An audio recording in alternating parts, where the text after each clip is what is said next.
My name is Deborah, and for the past 3 years, I've been working myself to the bone.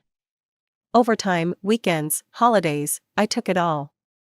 My coworkers thought I was crazy, always volunteering for extra shifts and never taking vacations. Some gossiped that I was trying to escape a failed relationship. Others speculated I was saving for some exotic trip around the world. None of them knew the truth. I was saving for a house, not for me, but for my parents. Mom and Dad have lived in the same rundown place for almost 30 years. It's a small, two-bedroom house with peeling paint and creaky floorboards. Every time I visit, Dad complains about something new: the noisy neighbors who moved in last year, the pothole on their street that the city never fixes, or how the nearest grocery store is a 15-minute drive away. I'd sit there, smiling to myself, imagining the day I'd hand them the keys to a new house. A nice place in a good neighborhood with friendly neighbors and smooth roads. A place where they could enjoy their retirement without constant aggravation. My younger sister, Claire, never seemed bothered by our parents' situation. At 27, she lived with her boyfriend Todd in a rented apartment downtown. Claire had bounced from job to job since college, always chasing the next big thing. Her latest obsession was starting her own business, though she never quite figured out what kind of business it would be. Every Saturday, our parents hosted family dinner. These dinners always followed the same pattern: Mom would cook something that took all day, Dad would pour wine that was too expensive for their budget, and Claire would dominate the conversation with her latest ideas. "I'm thinking of launching a line of organic dog treats," she announced at one dinner, waving her fork enthusiastically. "The market is practically untapped."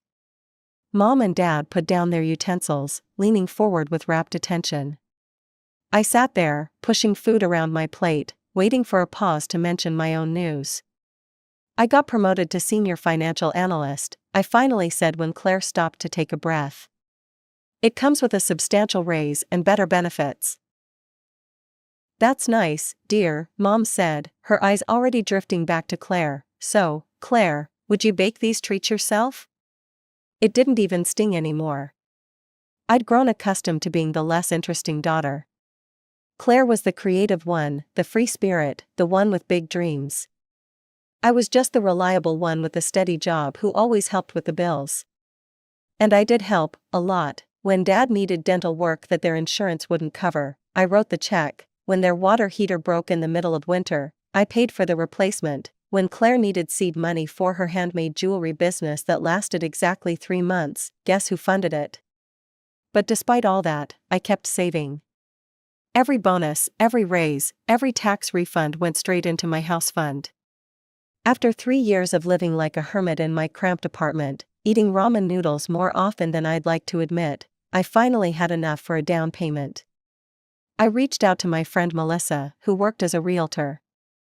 "I need a house," I told her over coffee one day, "not for me, for my parents. Here's what I'm looking for: good neighborhood, preferably with older residents, close to shops and medical facilities, no busy streets, and definitely no neighbors with motorcycles." "Tall order," Melissa said, but she took notes and promised to start looking. While Melissa hunted for the perfect house, life continued as usual. I worked, I saved, and I attended Saturday dinners where Claire announced her latest business idea. Now it was custom-painted sneakers, while our parents hung on her every word. At one of these dinners, I couldn't help smiling to myself, knowing I was getting closer to my surprise. The down payment money was ready, and Melissa had a few promising leads. "What are you grinning about?" Claire asked, interrupting her monologue about shoe design. I blinked, caught off guard. "Oh, just got some good news at work, another promotion." Claire rolled her eyes dramatically. "God, Deborah, you're so easy to please. A pat on the head from your corporate overlords and you're grinning like you won the lottery." Meanwhile, I'm working on becoming independent. Todd and I have been developing a business plan for a boutique marketing agency. Once we get it off the ground, we'll never have to answer to anyone again. Mom leaned forward eagerly. "That sounds wonderful, sweetheart. How much would something like that cost to start?" Claire casually twirled her fork. "Around 200,000, give or take." Mom gasped. "That's a lot of money." "Where would you get that kind of money, Dad asked. Then, as if choreographed, they all turned to look at me. I felt my face grow hot. What? Well, Mom said carefully, you've been doing so well at work, with all those promotions and bonuses you're always mentioning. I don't have $200,000 lying around, I said flatly. Claire snorted, of course not, you never want to help me. You just like to lord your success over everyone while keeping all your money to yourself. I've helped you plenty, I shot back before I could stop myself. Remember your jewelry business? Your food blog? Your photography studio? I invested in all of those, and what happened? They all failed within months. The room went silent, Claire's face turned scarlet. She pushed back from the table and ran to the bathroom. When she returned 15 minutes later, her eyes were red and puffy, and she didn't speak another word to me all evening.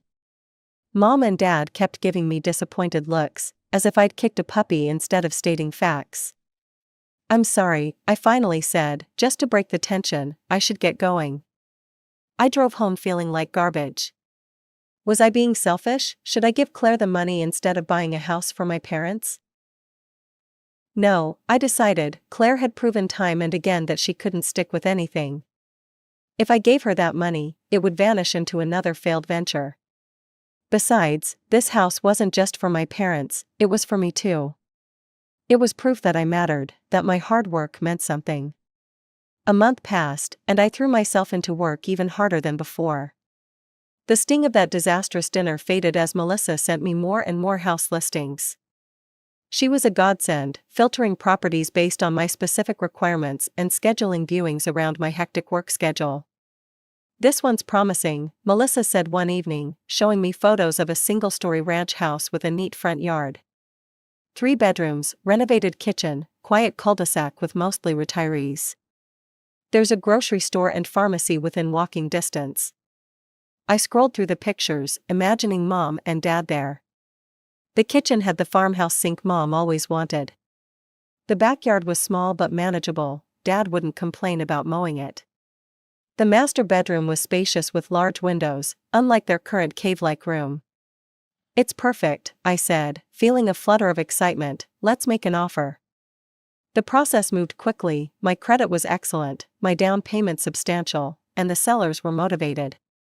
Within weeks, I was signing mortgage documents, still giddy with anticipation of my parents' reaction. The house was empty but full of potential. I walked through the rooms, mentally placing my parents' furniture in each space. Mom's antique hutch would fit perfectly against that wall. Dad's recliner would face the large living room window with a view of the quiet street. I'd have to help them move, of course, but that would be part of the surprise.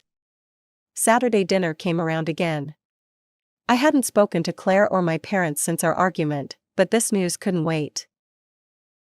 I pulled up to their familiar driveway, practiced my announcement in my head one last time, and stepped inside with a bottle of champagne. Claire was already there with Todd, gesturing animatedly to our parents. When I walked in, the conversation abruptly halted. What were you guys talking about? I asked, setting the champagne on the counter. Claire shrugged, nothing that would interest you.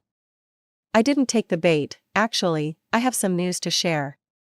What is it? Mom asked, not looking particularly interested as she stirred something on the stove.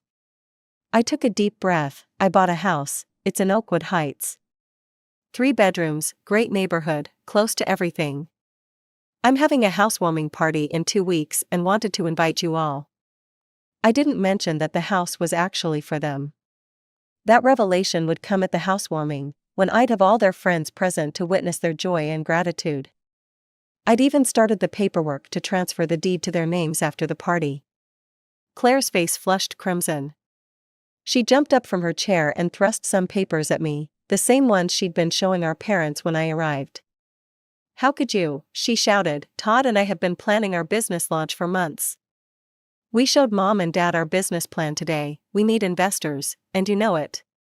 But instead of helping family, you go and buy yourself a fancy house? I stared at her, dumbfounded. Wait, you actually expect me to fund your business? After all your failed attempts? Why would I do that instead of meeting my own needs? Because that's what family does, Claire screamed. God, you're such a selfish bastard, you've always been jealous of me. Todd had the decency to look embarrassed, but he stood by Claire's side as she grabbed her purse.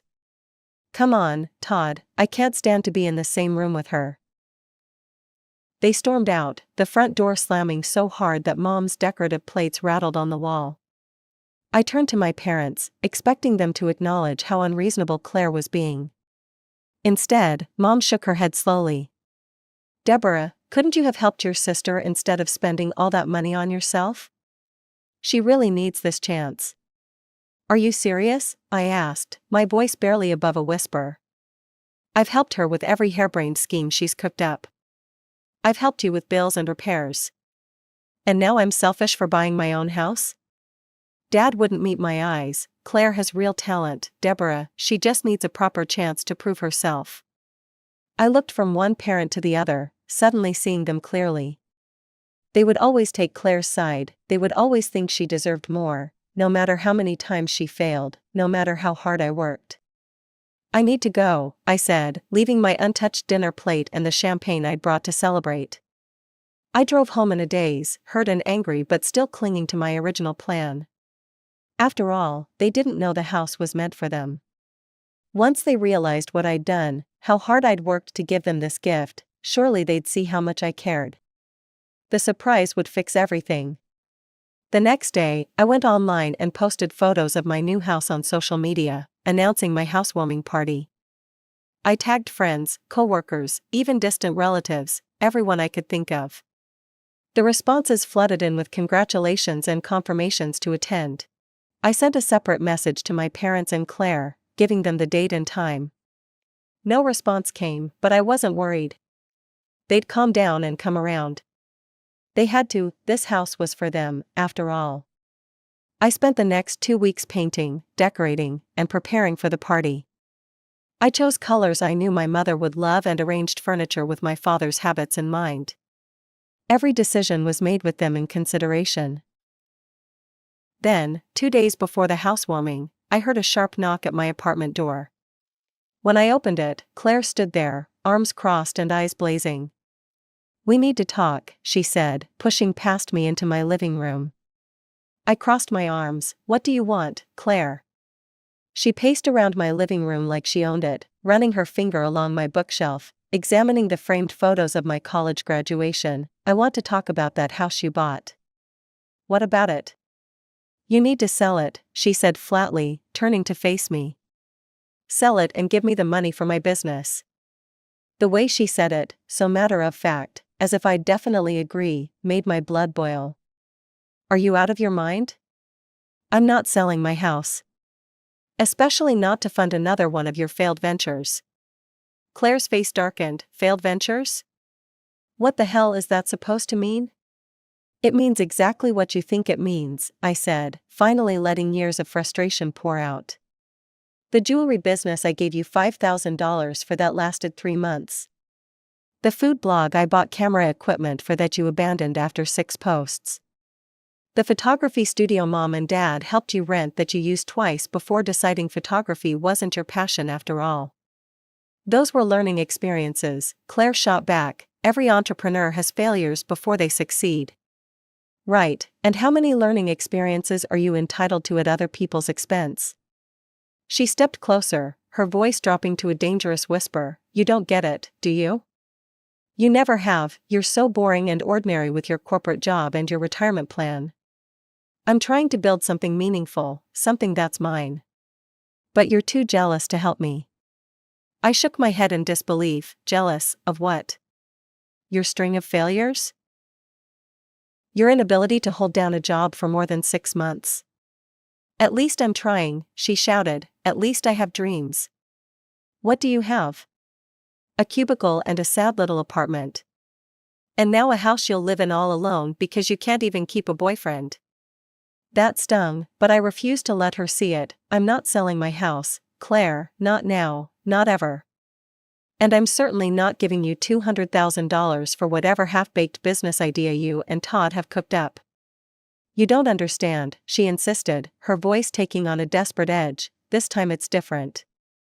We have a solid business plan, we've done market research, all we need is capital. Then get a loan, or find investors who actually believe in your vision, but it won't be me. Claire's face contorted with anger. You know what your problem is, Deborah? You have no entrepreneurial spirit, you're a follower, not a leader.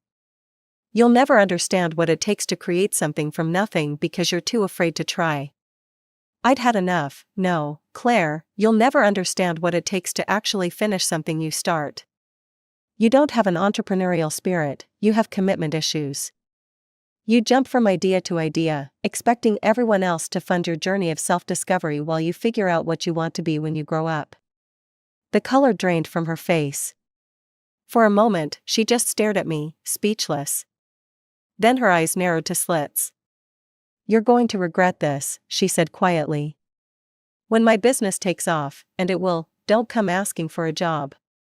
She stormed out of my apartment, slamming the door so hard that the picture frames on my wall rattled. I stood there for a long time, shaking with anger and hurt.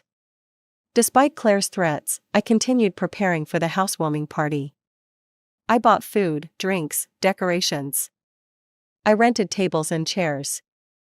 I even hired a cleaning service to make sure every inch of the house sparkled. The day before the party, my phone rang. It was my mother. I almost didn't answer, but curiosity got the better of me. Hello? Deborah, my mother's voice was cold. I need to talk to you about this cruel thing you said to your sister. I closed my eyes and counted to 10. What cruel thing would that be, Mom? You know perfectly well. Calling her a failure, saying she'll never succeed in business. How could you be so heartless? I didn't say she'd never succeed, I corrected. I said she hasn't succeeded yet, and I'm not willing to invest in another one of her attempts. Well, you broke her heart, she was counting on you. We've always known you were selfish, Deborah, but this takes the cake. Selfish? I repeated incredulously. I've been helping all of you for years. Every time you needed money for repairs, every time Claire needed startup funds, I've always been there. And now when your sister needs you most, you buy yourself a fancy house instead. It's disgraceful. I almost blurted out that the house was supposed to be for them, but something stopped me. I work hard for my money, Mom, I'm allowed to spend it how I want. Well, let me tell you something, my mother said, her voice trembling with anger. You've always been the disappointing one in this family. Claire has talent and vision. What do you have? A boring job and no personal life. You don't even have a boyfriend. You're 30 years old, for God's sake. I felt like I'd been slapped, Mom. No, I'm not finished. Claire is worth 10 of you. She's creative and brave and willing to take risks. You've always been jealous of her, and now you're trying to hold her back because you can't stand to see her succeed where you've failed as a person. Tears welled in my eyes, but I refused to let her hear me cry. Is that really what you think of me? It's what we all think. Your father and I are absolutely disgusted with your behavior. Don't expect us at your housewarming party. We don't want to see you right now, or maybe ever again. The line went dead before I could respond. I sat on my couch, phone still clutched in my hand, tears streaming down my face. In that moment, something hardened inside me. The house I'd bought with such love and hope suddenly seemed like a monument to my own foolishness. Why had I killed myself working to please people who would never be pleased with me? The next day, the day of the housewarming, I woke up with a new resolve. The house would be mine. I'd live in it myself, enjoy the fruits of my labor, and stop trying to buy my family's approval. As guests began to arrive for the party, I greeted each one with genuine warmth. Friends from work, neighbors from my apartment building, college buddies who'd driven in for the occasion, all were welcome. Only my family was missing, and for once, I didn't mind. After everyone had arrived and had a drink in hand, I clinked a glass to get their attention. Thank you all for coming today, I said, my voice strong and clear. This house means a lot to me, but not for the reason some of you might think. I took a deep breath, then continued, originally, I bought this house for my parents. I worked overtime for 3 years to save for the down payment. I wanted to surprise them today by giving them the deed. Murmurs rippled through the crowd, a few people exchanged glances. But recent events have made me realize that this house should be mine. I've earned it, and I'm going to enjoy living here. The housewarming party continued late into the evening. By midnight, the last guests had left, and I was alone in my new house. The phrase still felt strange but increasingly right. I stayed up cleaning, arranging furniture, and imagining my future there. Around 1 in the morning, my phone began to buzz with messages, all from my parents. Deborah, we need to talk, please call us back, we may have overreacted, of course we'll accept the house. I laughed out loud at that last one, of course they would. Someone at the party had obviously told them about my speech, and now they were backpedaling furiously. I didn't respond. Instead, I turned off my phone, made up the bed in what was now definitely my bedroom, and slept soundly for the first time in weeks. The next morning, I woke to sunlight streaming through windows that were mine. I made coffee in a kitchen that was mine. I sat on a porch that was mine and watched the neighborhood come to life. Then I heard a car pull into my driveway. My parents stepped out, each carrying a suitcase. Dad was also struggling with a large cardboard box. They marched up to my front door with the confidence of people who believed they already owned the place. I opened the door before they could ring the bell. "Morning," I said, blocking the entrance. Mom looked past me into the house. "Aren't you going to invite us in?" Dad asked, shifting the box in his arms. "That depends, why are you here with suitcases?" Mom smiled brightly. "Well, to move in, of course, we got your messages from the party, we understand this was meant to be a surprise for us." I leaned against the doorframe. "Funny, because yesterday you were disgusted with me and never wanted to see me again." Mom at least had the grace to look embarrassed. I may have spoken hastily. "You know how I worry about Claire." "Yes, I know exactly how you worry about Claire. How you've always worried about Claire, how you've never worried about me." "That's not fair," Dad protested weakly. "Isn't it? You've taken every penny I've given you over the years without a second thought. You've watched me help Claire time and again. But the one time I do something for myself, you call me selfish and cut me off." "We were upset," Mom said. "You have to understand, Claire's dream means everything to her." "And what about my dreams? Did those ever matter to you?" My parents exchanged uncomfortable glances. "Of course they did," Dad said, "but you've always been so capable. Claire needs more support." "Well, she'll have to get it somewhere else, this house is mine now." Mom's friendly facade cracked. "You can't be serious, you told everyone you bought it for us." "And I told everyone I changed my mind, this house is in my name, I'm living here. We're your parents." Mom's voice rose sharply. "You owe us." "I don't owe you anything, not anymore." Dad set down the box, his face reddening. "This is ridiculous, we'll contest this legally if we have to, you promised us a house." "I never promised you anything in writing," I said calmly.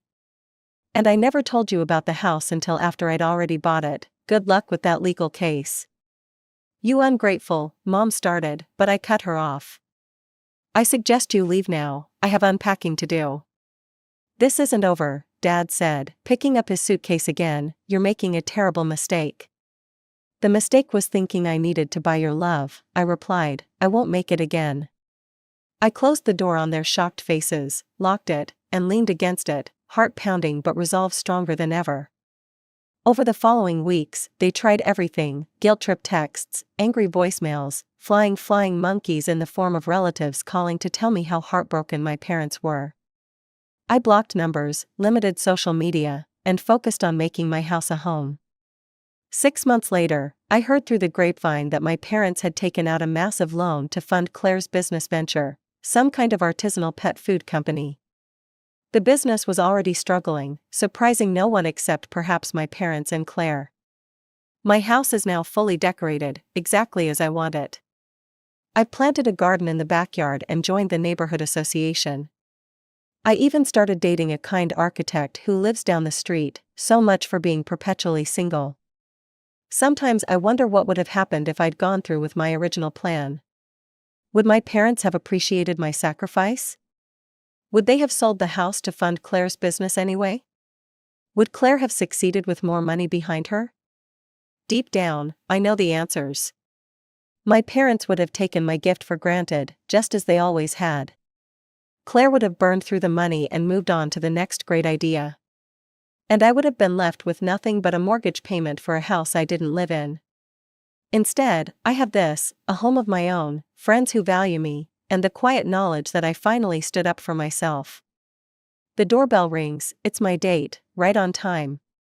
As I grab my purse and head out for dinner, I feel a sense of peace wash over me. This is my life now, and for the first time I'm living it for me.